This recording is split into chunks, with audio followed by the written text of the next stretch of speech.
मान रहीम। आज हम क्लास फर्स्ट ईयर के यूनिट नंबर 22 प्रोग्रेस, ये वन एक्ट प्ले है जॉन ग्रीर एरवन के। इसके क्वेश्चन आंसर्स करेंगे। इसकी समरी, इसका थीम वो हम ऑलरेडी कर चुके हैं, तो उसकी वीडियो आप यहीं पे इसी चैनल पे लिरिकल वर्ड्स विद यासिर पे आप देख सकते हैं। तो आज हम इसके क्वेश्चंस करेंगे। Let's go to the questions. Question number 1 है, what is significance of the play progress. ये जो प्रोग्रेस टाइटल है प्ले का, इस टाइटल की क्या अहमियत है कि यही टाइटल क्यों दिया गया है। Progress means positive advancement. The writer has use the title ironically.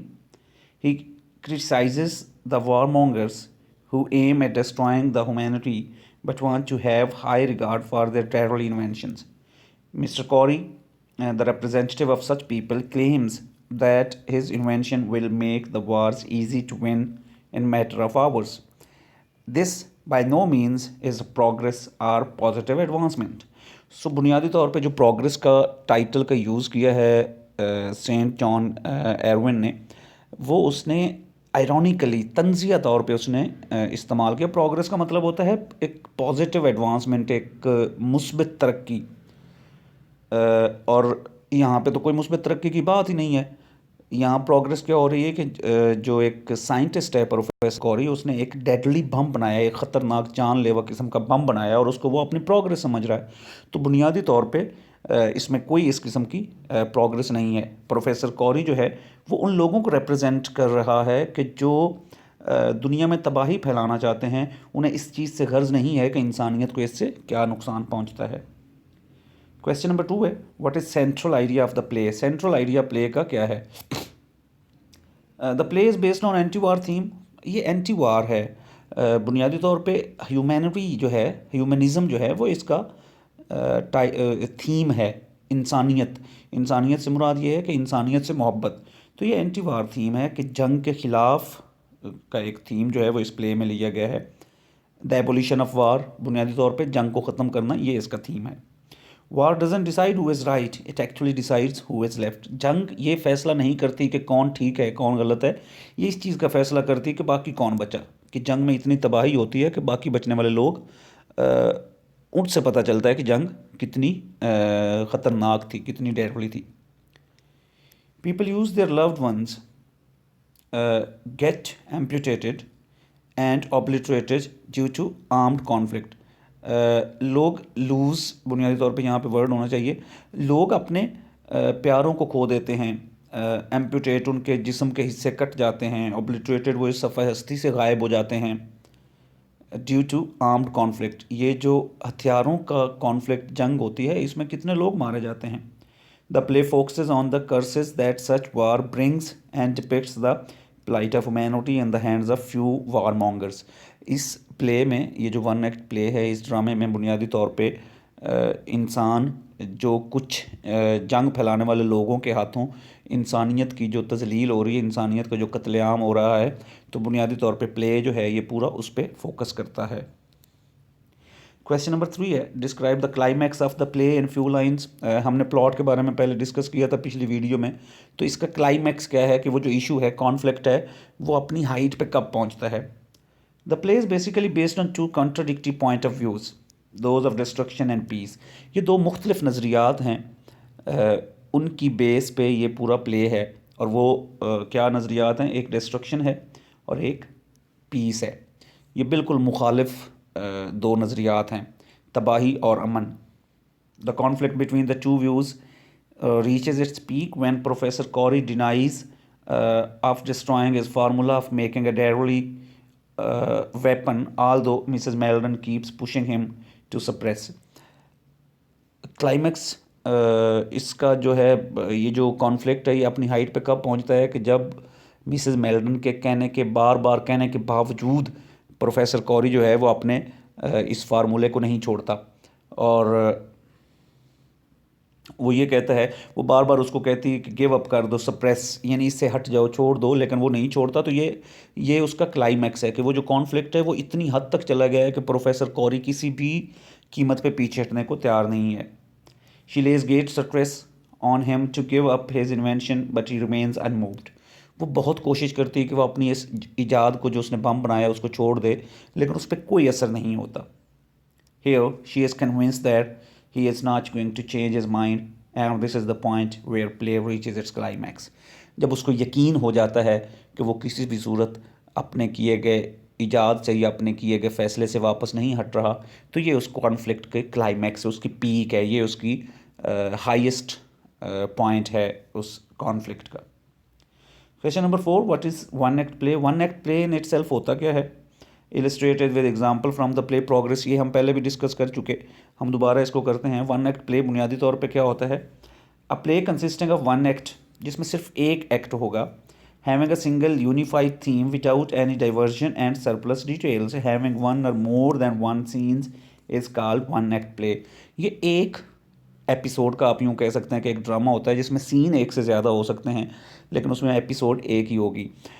उसके अंदर एक ही सिंगल थीम होगा और वो आपस में कनेक्टेड होगा, कोई दूसरा थीम नहीं उसके अंदर होगा, डाइवर्जन नहीं होगी, यानी आप किसी पॉइंट से चेंज नहीं करेंगे, आगे पीछे नहीं जाएंगे, ना कोई इजाफी तफसील होगी उसके अंदर, तो इसको हम वन एक्ट प्ले कहते हैं। Progress is sublime example of such a play, as it hasn't only a unity of theme but also the unities of time, place, action are carefully maintained.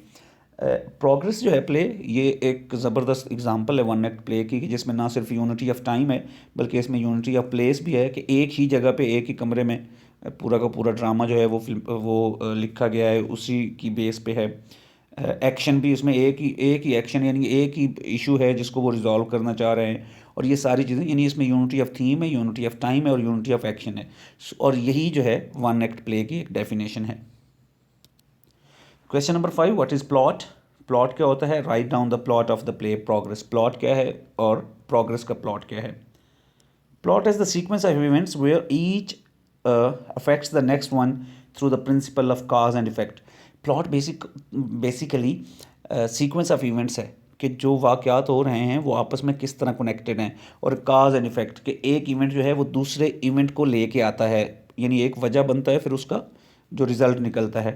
A plot starts with exposition beginning, उसके बाद यानी plot कैसे शुरू होता है? Exposition होती है, कोई भी इशू जो है उसको ऑडियंस को बताया जाता है कि ये मामला है, उसको हम बिगिनिंग कहते हैं। क्लाइमैक्स होता है, उसको हम कॉन्फ्लिक्ट, यानी जो कॉन्फ्लिक्ट अपनी हाइट पे जब पहुंच जाता है तो उसको हम क्लाइमैक्स कहते हैं। एंड रेजोल्यूशन, और फिर वो जो कॉन्फ्लिक्ट है वो रिजॉल्व होता है, यानी उसका सलूशन दिया जाता है, द कॉन्फ्लिक्ट इज रिजॉल्व्ड। तो बेसिकली इसमें एक्सपोजिशन, क्लाइमैक्स और रेजोल्यूशन, ये तीन एलिमेंट्स होते हैं प्लॉट के।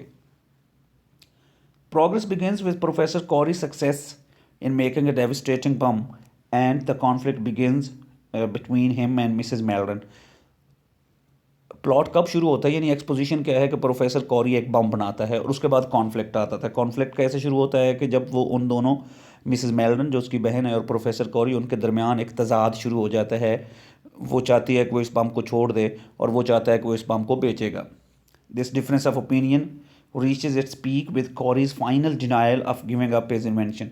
ये अपनी पीक पे पहुंचता है, हम पिछले क्वेश्चन में भी डिस्कस कर चुके, कि जब प्रोफेसर कॉरी कहता है कि वो अपनी इन्वेंशन को नहीं छोड़ेगा।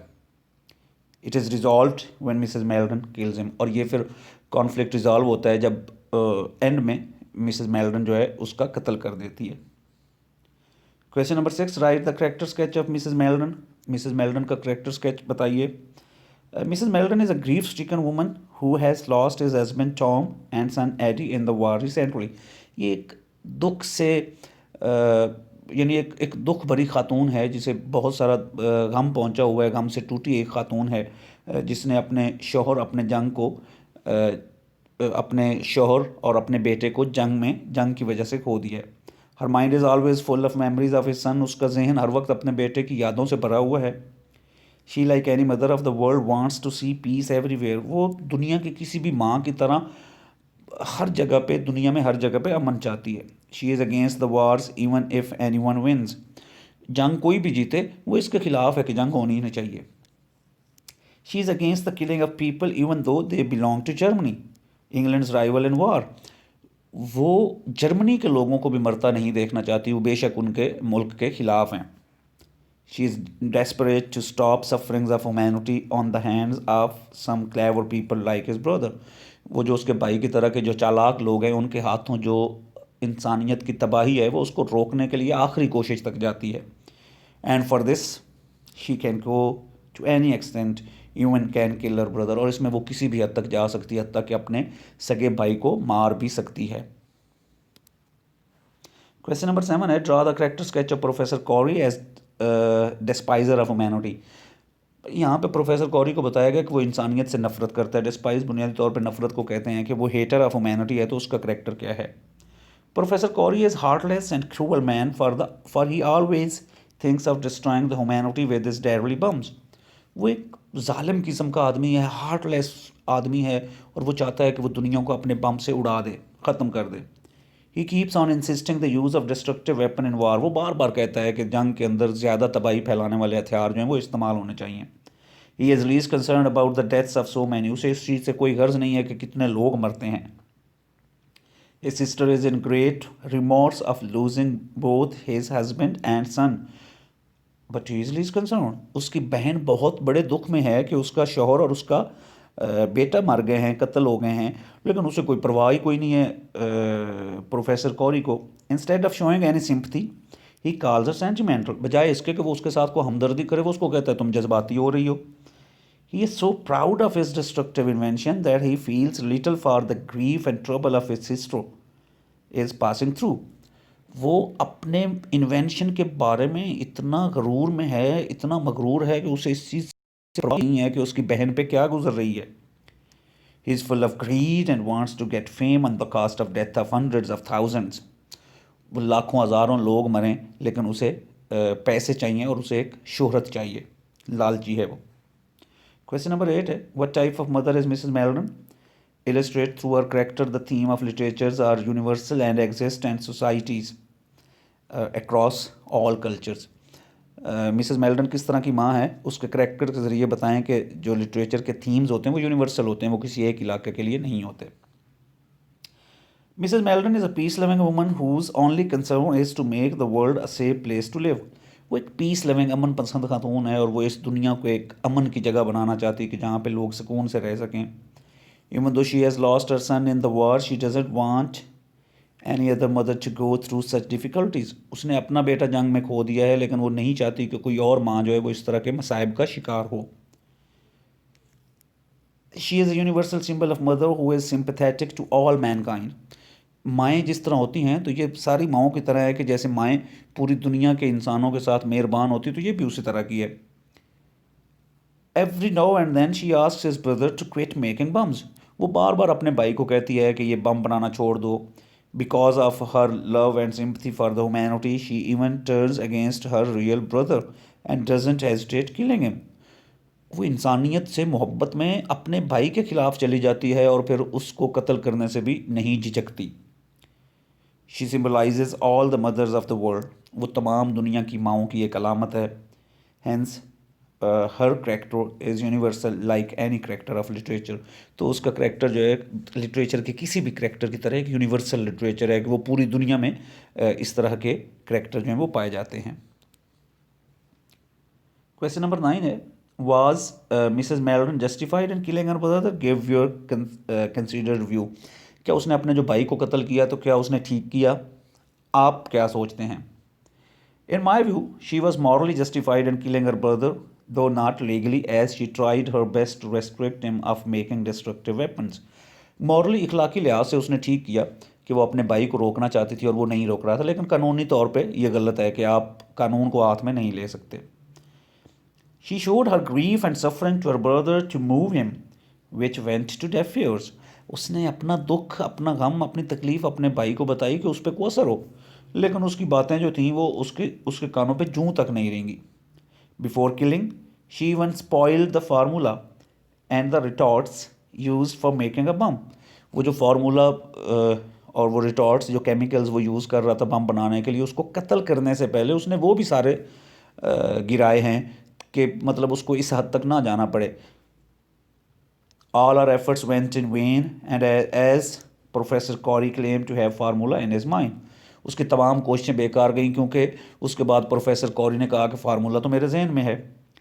She was then left with no other choice except the murder to save the humanity from the stupidity of fool. वो इस बेवकूफ़ शख्स की बेवकूफ़ाना हरकतों से दुनिया को बचाने का उसके पास अब कोई और रास्ता नहीं था। She save thousands of young people from horrible death like Eddie. उसने एडी की तरह के हज़ारों नौजवानों को खौफनाक मौत मरने से बचा लिया। क्वेश्चन 10 है, what was the cause of quarrel between Mrs Meldon and professor Corrie. झगड़ा उनका किस बात पे हुआ। Mrs Meldon puts every effort to restrain professor Corrie from making bombs. वो अपनी पूरी कोशिश करती है कि प्रोफेसर कौरी जो है वो बम बनाने से बाज आ जाए। He instead of refraining tried to console her with the supposition that Eddie might have killed many Germans before getting killed. वो बजाय इसके कि उसके साथ कोई उसको कोई हमदर्दी दिखाए, वो उसे कहता है, उसको तसल्ली देने की कोशिश करता है कि एडी ने मरने से पहले पता नहीं कितने जर्मन्स को मारा होगा, तो इस चीज़ से आप मुतमिन रहो कि आपका एडी एक दलेर शख्स था। This infuriated Mrs melon as she didn't want any German mother to suffer just as she was suffering. वो कहती है कि कोई जर्मन माँ भी क्यों इस तकलीफ़ से गुजरे कि अगर मेरे बेटे ने जर्मन्स को भी मारा है तो वो गलत हुआ है। तो इसलिए वो इस चीज़ से गुस्सा हो जाती है कि ये कौन सी मुझे तसल्ली दे रहा है। She couldn't further tolerate his greed and inhuman behavior as he just wanted fame and wealth at any cost.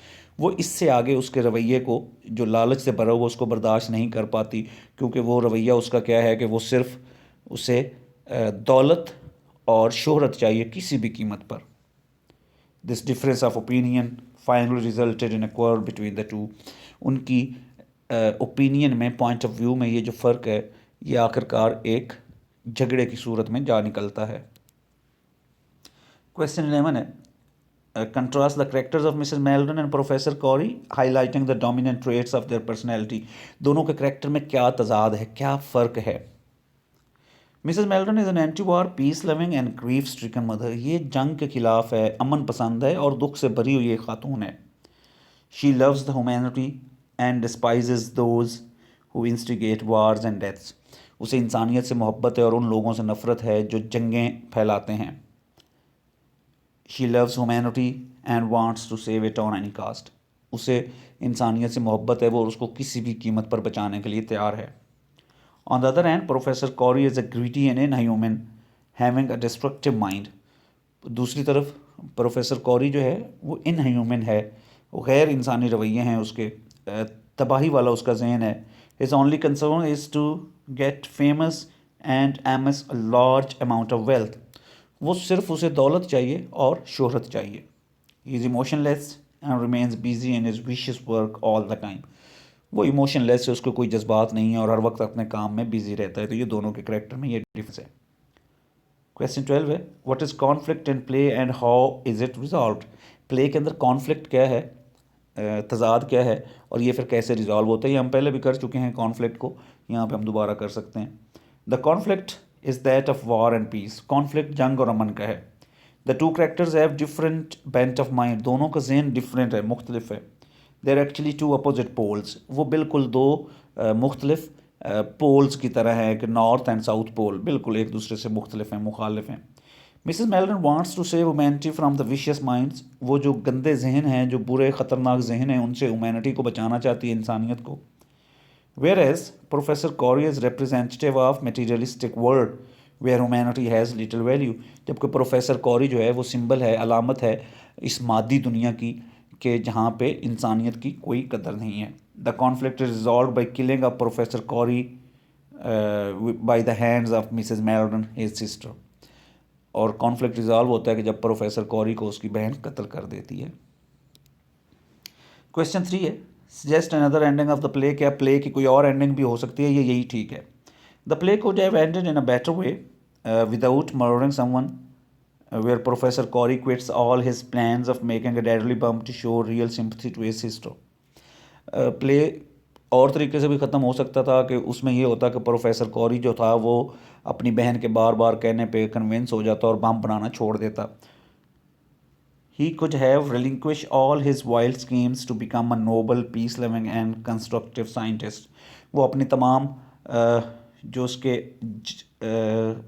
ज़ालमाना ख़यालात हैं वो छोड़ देता और एक अच्छा नोबल, एक शरीफ, एक अच्छा अमन पसंद और एक कंस्ट्रक्टिव साइंटिस्ट, यानी डिस्ट्रक्टिव साइंटिस्ट के बजाय एक तामीरी साइंसदान बन सकता था।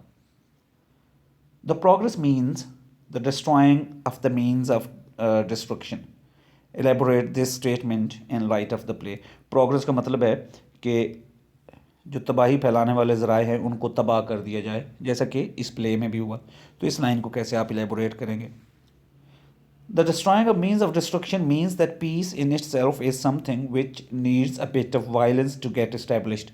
कि अमन भी चाहिए तो उसके लिए भी आपको थोड़ी सी जंग करना पड़ती है, थोड़ा सा आपको उसके लिए भी लड़ना पड़ता है। अमन वैसे ही कायम नहीं हो जाता। Weak can't enjoy liberty and solace unless and until they stand against the stronger ones. जो कमज़ोर लोग होते हैं उन्हें तब तक सुकून नहीं मिलता जब तक वो किसी ताकतवर के सामने खड़े नहीं हो पाते।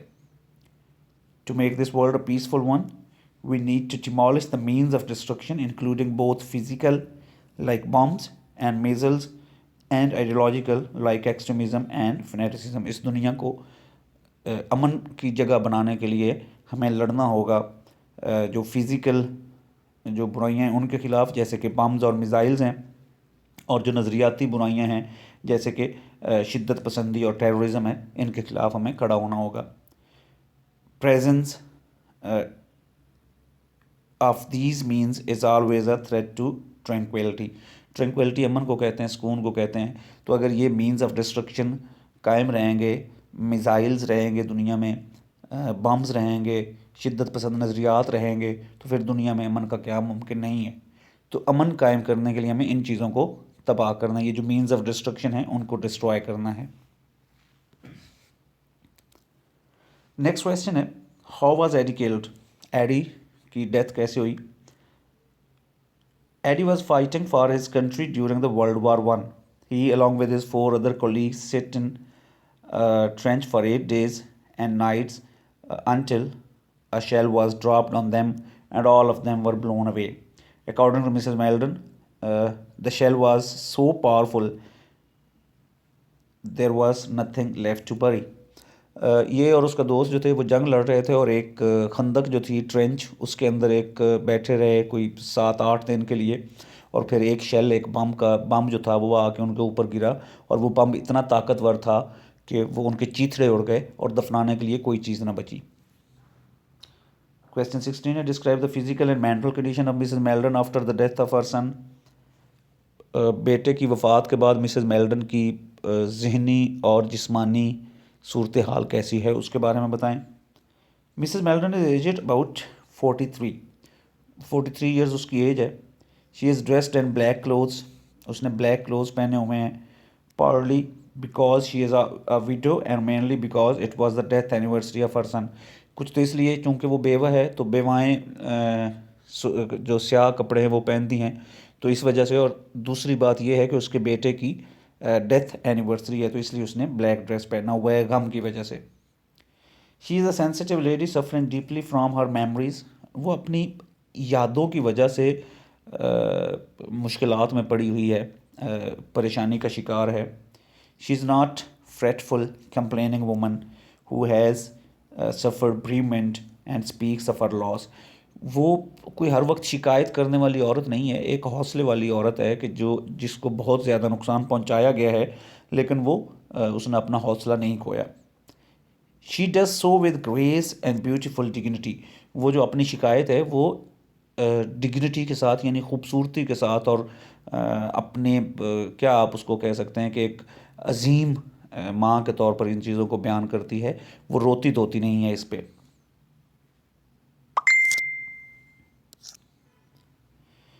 Mrs. Melbourne is a woman having compassionate, patient, gentle, sensitive and graceful appearance. ये एक ऐसी खातून है कि जो कंपैशनेट है, दूसरों का दुख दर्द समझती है, ये सब्र करती है, ये जेंटल एक अच्छी औरत है, अच्छे सोच रखने वाली हसास औरत है, और एक ग्रेसफुल उसकी अपीयरेंस है, और ये एक ग्रेसफुल औरत है। क्वेश्चन 17 है, why does Mrs Meldon hate war? Mrs Meldon को जंग से क्यों नफरत है? She sensitive peace loving lady who has lost her husband and their only son in the war. ये एक सेंसिटिव, हसास और पीस लविंग, अमन पसंद खातून है जिसका अपना बेटा और शौहर जो हैं वो जंग में मारे गए हैं। She doesn't want mothers to undergo such a suffering. वो दुनिया की बाकी माओं को इन मुसीबतों में जाते नहीं देखना चाहती। She is against all the wicked ideas of destruction, that's why she hates war. वो तमाम जो आइडियाज़ हैं डिस्ट्रक्शन के उनके ख़िलाफ़ है, इसलिए वो जंग से नफ़रत करती है। Question 18, why what is Mrs Meldon's view about war? जंग के बारे में मिसेस मेल्डन क्या कहती है? For Mrs Meldon war is organised butchery of boys. वो कहती है कि जंग जो है ये एक मुनज़्ज़म तरीका है नौजवानों को कत्ल करने का, उनको ज़िबा करने का। And those making war deadly are the stupidest man on earth. और वो लोग जो जंग को मज़ीद ख़तरनाक बना रहे हैं वो बेवकूफ़ तरीन लोग हैं जो इस दुनिया पे रहते हैं। She is of the view that only the poor are killed in the war and the statesman who actually instigate such contest remain unharmed. वो कहती है, उसका नज़रिया है कि इसमें सिर्फ गरीब लोग जो हैं बेचारे वही जंगों में मरते हैं, और जो स्टेट्समैन होते हैं, जो डिसीजन करने वाले लोग होते हैं, वो जंगों में जाते ही नहीं हैं। She terms her brother professor Corry as a dull unimaginative bloodless fool. वो अपने भाई को डिफरेंट टाइटल्स देती है, उसको डल कहती है, अनइमेजिनेटिव कहती है, ब्लडलेस कहती है, फूल कहती है। When he keeps talking about his invention of a bomb, वो अपने बम के बारे में जब बताता रहता है तो ये उसको डिफरेंट किस्म के बुरे नाम जो हैं वो देती है। क्वेश्चन 19 है, what is professor Corry's view about war? Professor Carry का क्या नज़रिया है जंग के बारे में? Professor Carry is a cruel, heartless, greedy, wicked and a self centred person. ये एक सेल्फ सेंटर्ड यानी अपनी ज़ात से बाहर ना निकलने वाला शख्स है। ये लालची है, इसको शोहरत चाहिए, इसको पैसा चाहिए, इसको दौलत चाहिए। His only interest is to earn money through selling his bombs. उसका वाहिद नज़रिया जो है, वाहिद उसका जो इंटरेस्ट है, दिलचस्पी है, वो पैसे कमाना है कि बम बेचे और पैसे कमाए। So for him war is business which will pay him a lot in terms of both money and fame. So उसके नज़दीक जंग जो है वो एक बिज़नेस है, एक कारोबार है, जिससे उसे बहुत सारा पैसा और बहुत सारी शोहरत जो है वो मिलेगी। Question 20, that is the last question. Bring out the ideological conflict between Mrs. Meldon and Professor Corey. Ideological नज़रियाती इख्तलाफ दोनों के दरमियान क्या है? They are two opposite poles. हम पहले भी डिस्कस कर चुके, ये दो opposite poles हैं, बिल्कुल एक दूसरे के मुखालिफ हैं। The play is based on the two conflicting views on war which represent two opposite ideologies. Play जो है ये दो मुख्तलिफ नज़रियात पे बेस्ड है, जो मुख्तलिफ जो आइडियालॉजी है, वो जो कॉन्फ्लिक्टिंग व्यूज़ हैं, वो एक मुख्तलिफ दो आइडियालॉजीज़, दो मुख्तलिफ नज़रियात की नुमाइंदगी करते हैं। Mrs Meldon is a bereaved and sentimental mother who doesn't want humanity to succumb in hands of cruel statesman. Mrs Meldon जो है वो एक ब्रीव्ड, यानी जिसमें ब्रीव्ड उसको कहते हैं बुनियादी तौर पर जिसने जंग में कोई अपना रिश्तेदार खो दिया हो, तो ये एक ब्रीव्ड ख़ातून है, ये जज्बाती ख़ातून है, एक माँ है। Who doesn't want humanity to succumb in the hands of cruel statesman. वो नहीं चाहती कि जालिम जो स्टेट्समैन हैं, जो पावर में बैठे हुए लोग हैं, कि उनके हाथों जो इंसानियत है वो सिसक सिसक के मरे। स्कम बुनियादी तौर पे होता है कि कोई ज़ख्मों की वजह से आप तकलीफ़ में से गुजर के मरते हैं। Professor Carry is of the opinion that war are inevitable. Professor Corrie कहता है कि जंगें तो होनी ही होनी है, कि इनको टाला तो नहीं जा सकता। And he wants to earn praise and money through the business of war.